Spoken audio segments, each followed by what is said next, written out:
I was an orphan adopted by the Anderson family when I was young. I grew up with Alexander. He has always been very good to me. After I was blinded in a car accident, he still insisted on marrying me despite the opposition of his family. On our wedding night, Alexander got a little drunk. His best friend Olivia helped him take care of me. At midnight, I was awakened by a dream.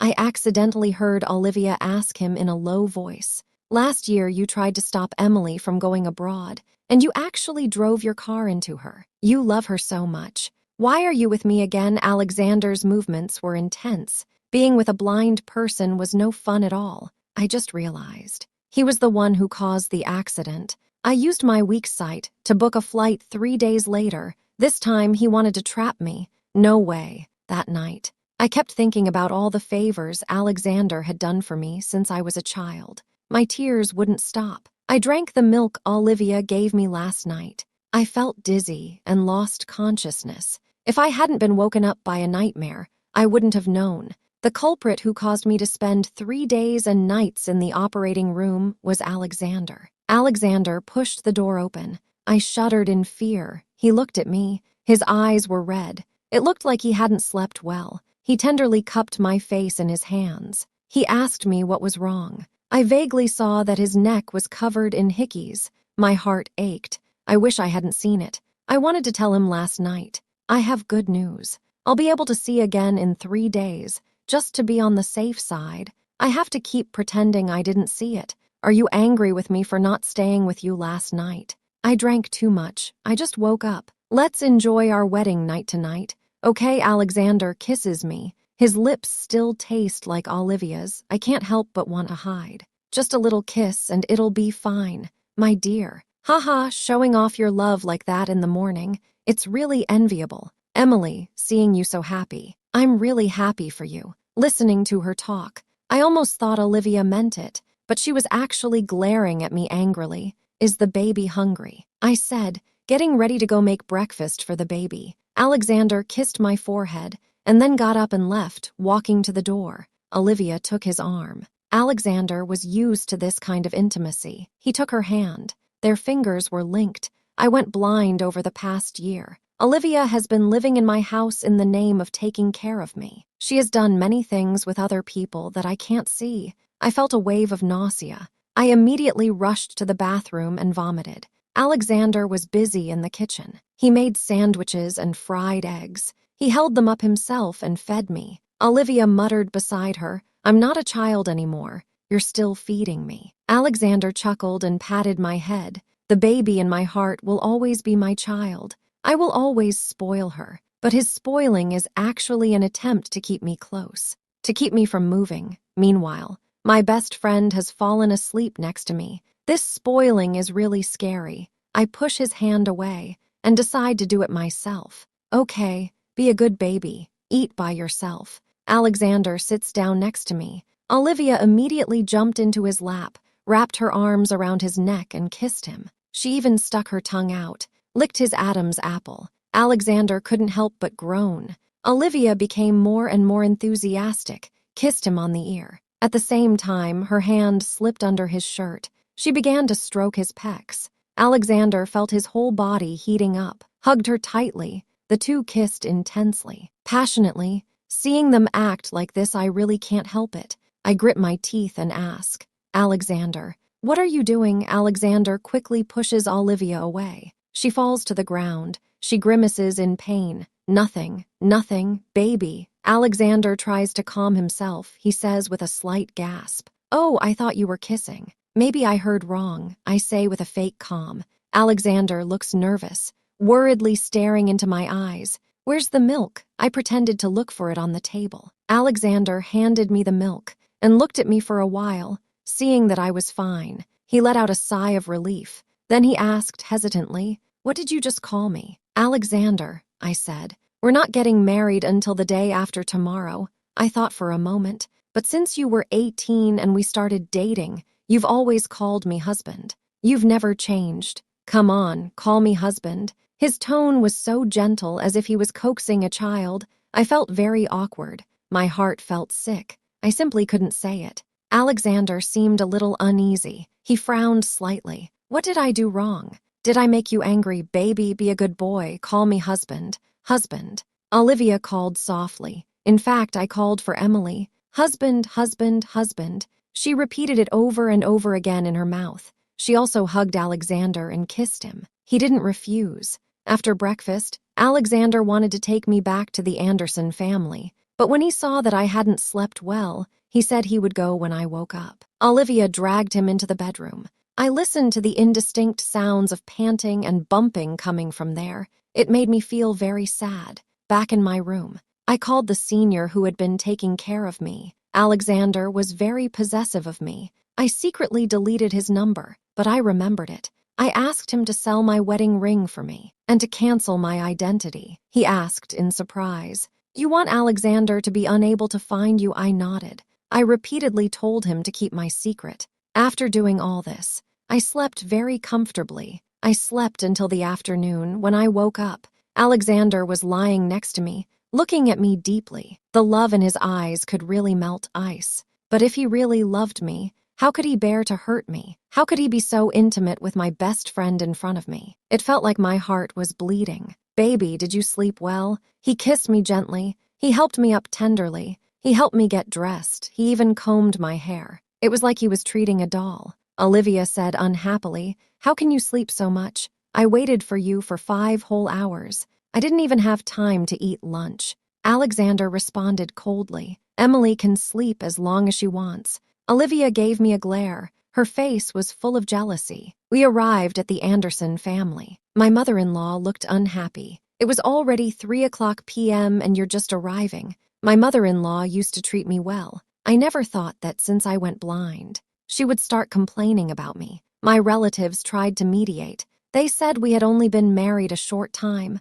Our relationship must be very good. They also said she was going to be a grandmother soon. They congratulated her. After hearing this, my mother-in-law's frown deepened. She gave her relatives a wink. Then she surrounded me. She secretly told Alexander and Olivia to go to the study. I pretended to go to the bathroom.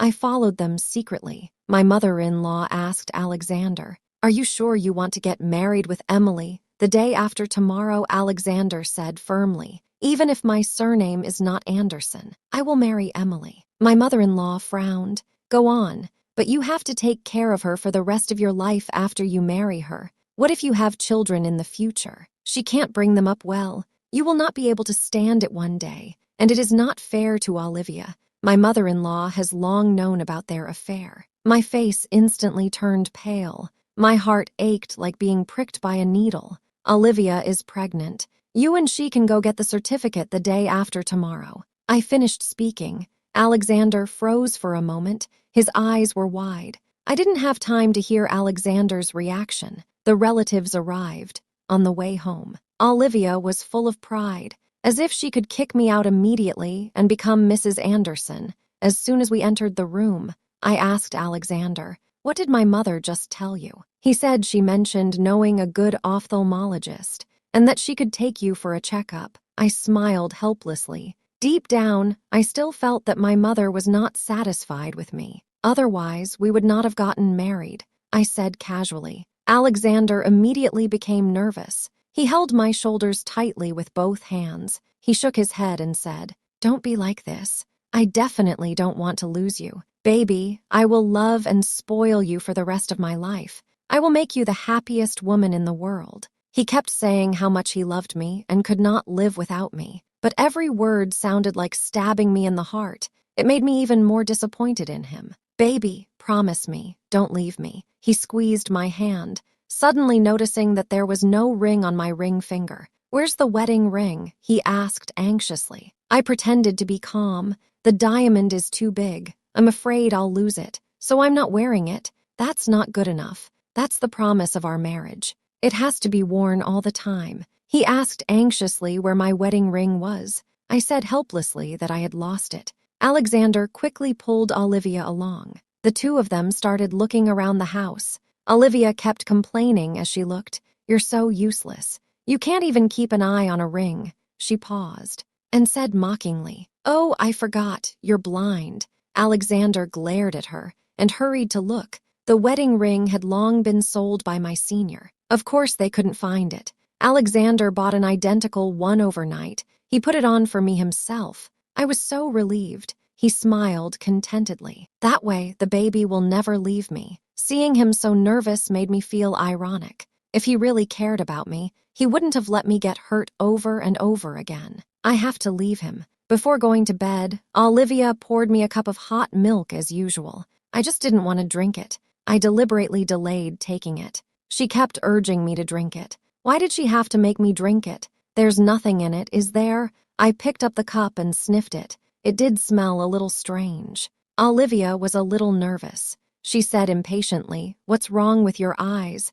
I've become even more sensitive. How could I possibly poison you? Drink it." I laughed. "I was just joking. You're so nervous. You feel guilty. Leave it. I'll drink it later. Then you have to remember to drink it." Olivia was impatient. She left. I poured the milk down the toilet and pretended to fall asleep.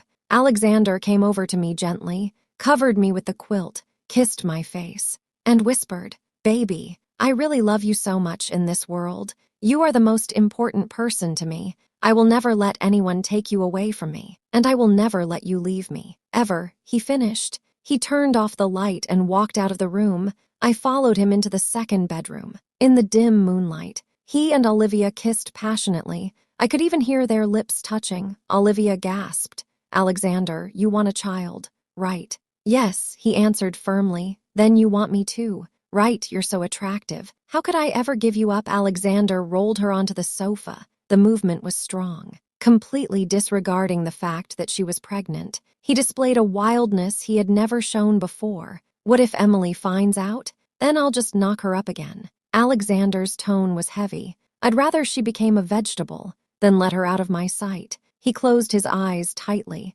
as if he was enjoying the thrill of this brutality. I felt cold all over as I stood outside the door. In the morning, I woke up. I found that my vision had almost completely recovered. I could clearly see the hickey on Alexander's neck. My phone vibrated. My senior had sent a text message. It told me that I had been deregistered. The ring had also been sold for $1 million. It would be transferred to me after I left the country. Who had sent the text message? Deregistered. "What's going on?" Alexander asked nervously. He reached out to grab my phone. I quickly hid the phone behind my back. I responded with a fake calmness. "I think I canceled the beauty card. They kept calling and harassing me. I had to cancel it." Alexander was a little unconvinced. I thought of a way out. I pretended to fall off the bed. I wanted to distract him. As a result, he immediately picked me up. His face showed signs of tension. He started to examine me. "Did you fall and hurt yourself?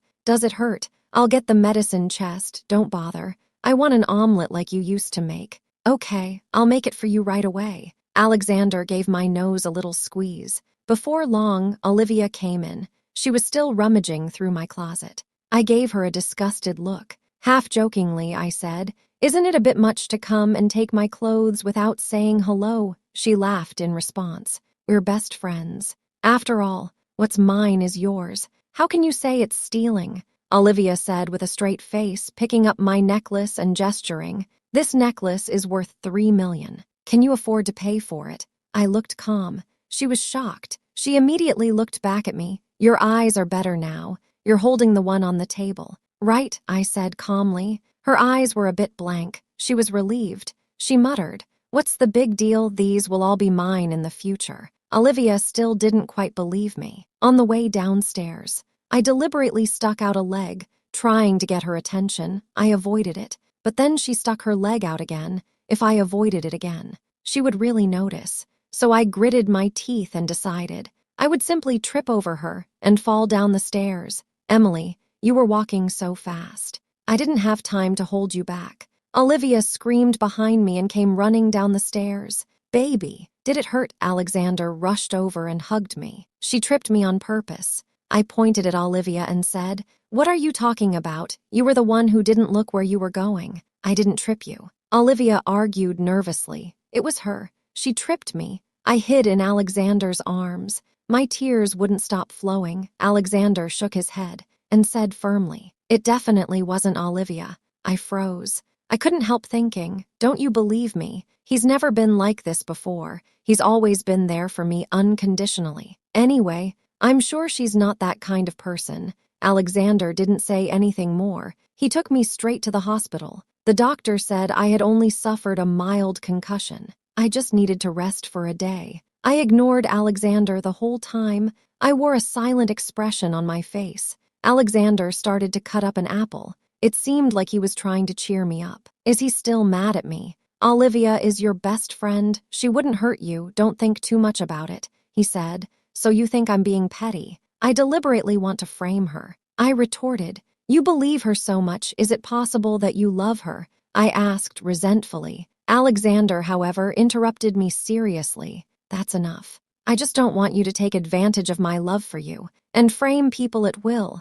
Olivia would never do that, I said firmly. He spoke firmly. 20 years of affection. Still couldn't resist the appearance of a third party. My heart sank. I closed my eyes. I didn't want to say anything more. Olivia came in. Thinking I was sleeping, she whispered, I just went for a prenatal checkup. The doctor said the baby is healthy. She took Alexander's hand and gently placed it on her stomach. She asked, Alexander, are you looking forward to it? Of course, he's my first child. I'll take good care of you both. Alexander said affectionately. Before, he only used that tone with me. My heart felt like it was being pierced. A sense of loss welled up in me. Alexander, I love you. Olivia kissed him. This is a hospital. Alexander was a little concerned. Emily is still here. It's fine, she's asleep. The tension in the hospital grew. Didn't it? Their breathing began to quicken. I was completely disappointed in Alexander.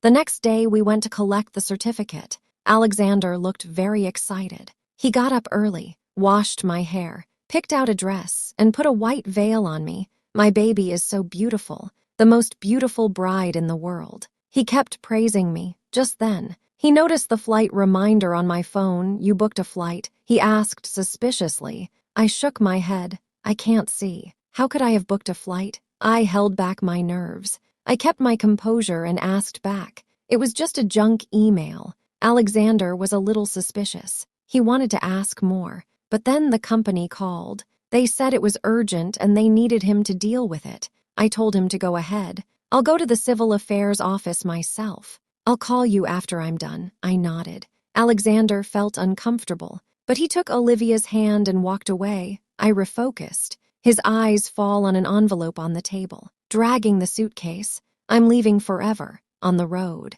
Alexander keeps thinking about the flight information, so anxious that he makes the driver turn around. Olivia sees his anxious face, asks the driver to pull over, asks him what's wrong. Alexander frowns, says he always feels like Emily is hiding something from him. He has to go back and find her. Olivia doesn't think so, smiles. What's there to worry about? She's blind. She can't run away. Don't worry, she has no one to take care of her. I'm afraid you don't want her. Alexander felt better after hearing this. He asked the driver to continue driving. However, his heart was restless all morning. His eyelids kept twitching. He felt like something bad was about to happen, especially when he was waiting at the Civil Affairs Bureau. This feeling became stronger. It was 10 o'clock. I didn't go. Alexander called me a dozen times, but I didn't answer. He was getting worried. Something must have happened to Emily. I have to go find her. Alexander rushed out the door. He drove like crazy. He almost had a few near crashes. Baby, Emily. He shouted my name. He rushed home. But the house was eerily quiet. There was no response in the room. Half of my clothes were missing. Even my ID was gone. Thinking about the flight information, Alexander's face instantly turned pale. This is impossible. Emily wouldn't have left. She definitely wouldn't have left him, he thought, while trying to comfort himself. However, it didn't take long, and he saw the envelope on the table. His heart tightened. He hurriedly opened it. A stack of bed photos of him and Olivia fell out, although the light was very dark. But you can still see the two of them together, and the photo taken by the surveillance camera, the photo of Olivia tripping over me. He suddenly realized, my eyes have recovered. I can see everything. The last photo is of the accident scene.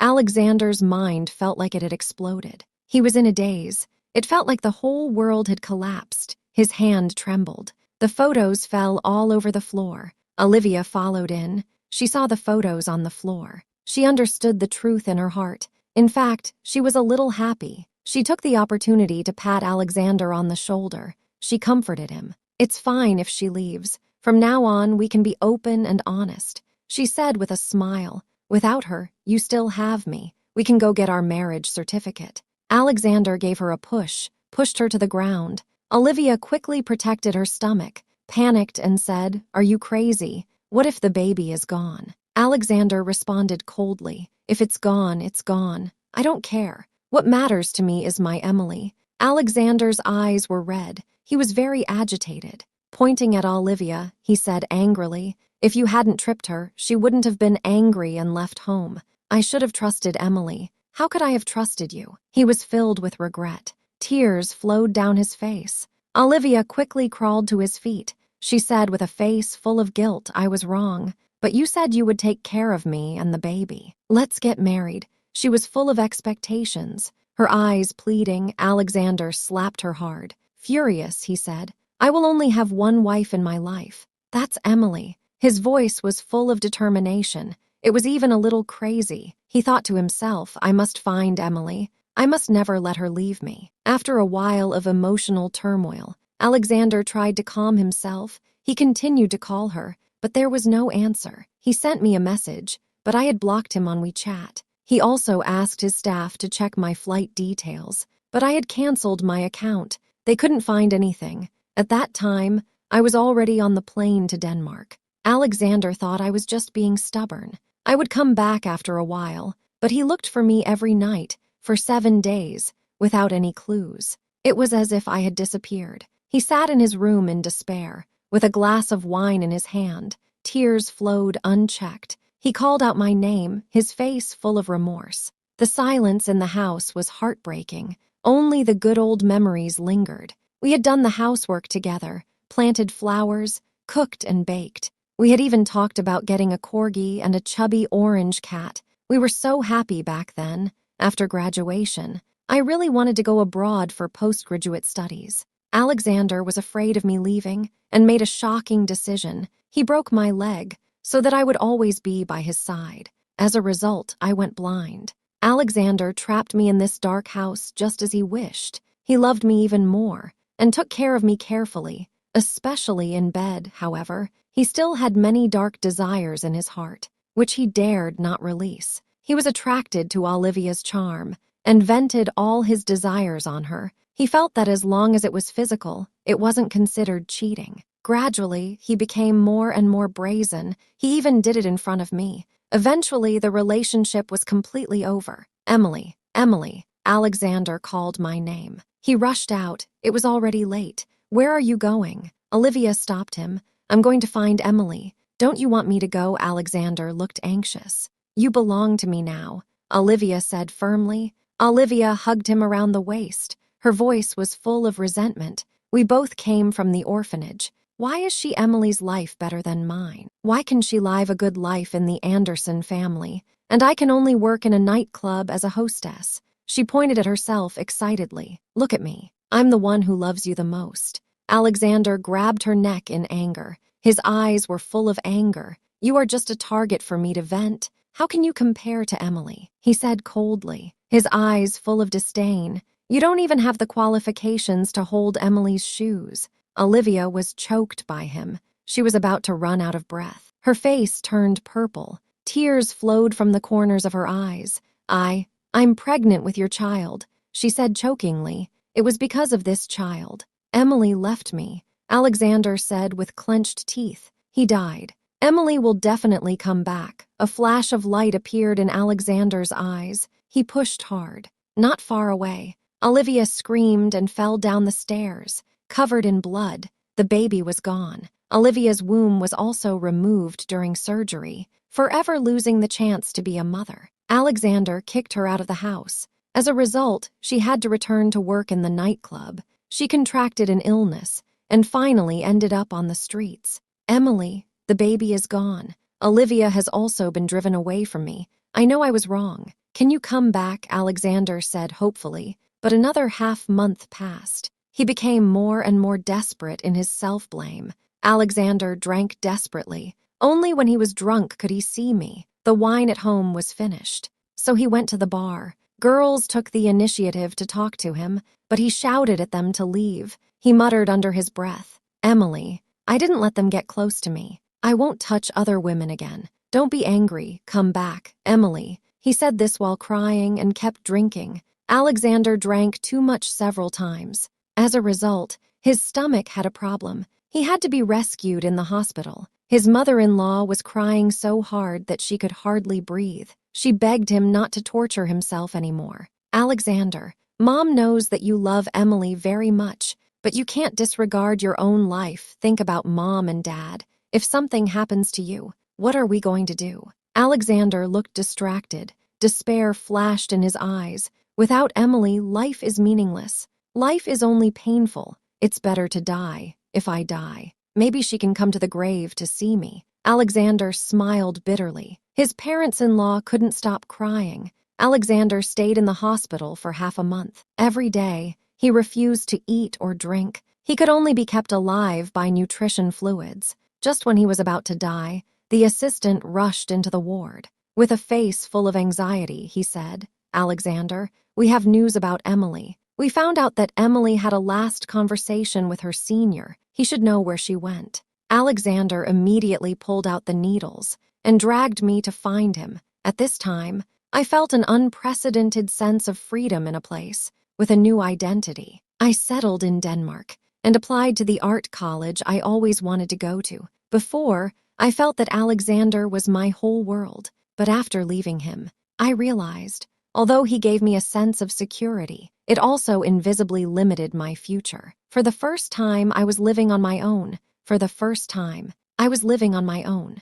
For the first time, I was traveling alone. For the first time, I was working in a cafe. These were all new and liberating experiences. It was like a bird that had flown out of its cage. I tried to enjoy the fresh air. Slowly, I stopped missing my old life. I stopped having nightmares about Alexander. I felt like I was starting over, until that day. I returned to the building where I lived. I saw a thin figure. The down jacket looked especially big on him. It was as if he would be blown over at any moment. The man's eyes were deeply sunken. It looked as if he hadn't slept for days. His face was clean-shaven, but it looked even more tired. I looked at him for half a minute. I didn't even recognize Alexander. It wasn't until he called out to me, trembling, "Baby," that a wave of fear washed over me. I turned around and ran. He caught up with me. He hugged me tightly. I broke down in tears. "My dear, I've finally found you. I really missed you. How could you be so heartless as to leave me behind?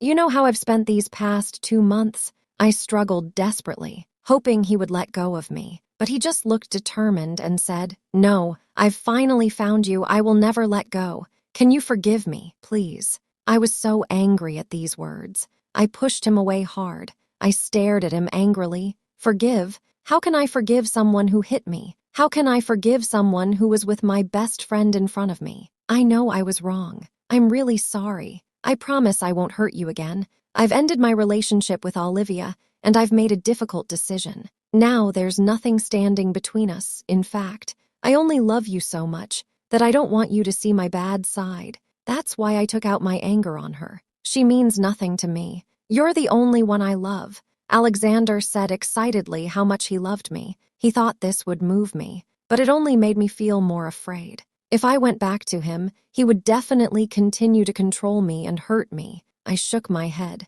I thought to myself, unless I die, I will never go back. Alexander froze for a moment. He asked, "You don't love me anymore?" I said firmly, "I don't like you. After I left you, I truly felt what freedom was. I will never go back to the life you have. I can also give you freedom. If you want to do something or go somewhere, I will be with you. You can stay in Denmark if you want. I can start a company here. Alexander, don't you understand yet? The freedom I want is to live without you. Let me be frank." Alexander's eyes immediately became strained. He seemed unable to take such a blow. He took 2 steps back. "Don't you want me anymore?" He froze. "We grew up together. 20 years of affection. I've already started a new life. Stop obsessing over the past. If you truly want me to be happy, don't come looking for me again." After saying this, I went upstairs. Alexander stood in the freezing cold all night. He finally fainted. He was taken to the hospital.